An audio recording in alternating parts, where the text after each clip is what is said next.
Hi friends, అందరికీ నమస్తే అండి. రాజమండ్రి నుండి అయితే మనం విజయవాడకు బయలుదేరినామండి. ఇప్పుడు ఉన్న స్టేషన్ అయితే రాజమండ్రి అన్నట్టు. విజయవాడ కనకదుర్గమ్మ దర్శించుకోవడానికి అయితే సీతాబాలు అక్క అయితే ఇంకా దర్శనానికి వచ్చిర్రు, అక్క బావ ఇద్దరు.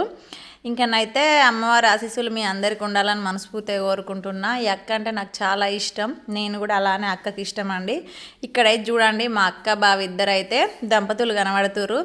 ఆ అమ్మవారి ఆశీస్సులతో ఎప్పుడు ఇల్లు నిండు మనసుతో సుఖ సంతోషాలతో ఉండాలని మనస్ఫూర్తిగా కోరుకుంటా. అక్క వాళ్ళైతే ఆల్మోస్ట్ విజయవాడకి వచ్చేసిర్రు. కృష్ణానదిలో ఇంకా స్నానం అవన్నీ చేసుకున్నారు.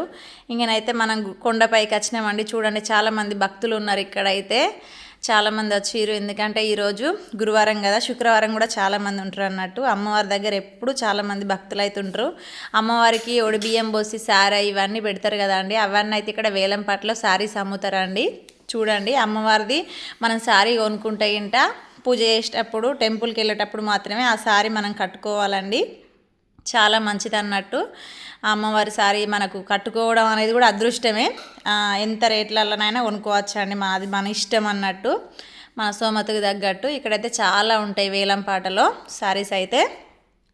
ఫోన్ అయితే లోపలికి తీసుకెళ్ళడానికి ఉండదా అండి. ముందే వాచ్మెన్ వాళ్ళు అయితే ఇంకా చెక్ చేసి సెక్యూరిటీ గార్డులు మనం లాకర్లో పెట్టుకోవాలి. అక్క వాళ్ళ దర్శనం కూడా అయిపోయినాక బయటకు వచ్చినాక వీడియో అంతా షూట్ చేసిందండి. చూడండి, చాలామంది ఇక్కడైతే శారీస్ అమ్ముతారు. అమ్మవారికి పెట్టినాయి అని చెప్పిన కదా, అమ్మవారి శారీ కట్టుకోవడం అనేది నిజంగా అదృష్టం చేసుకొని ఉండాలండి.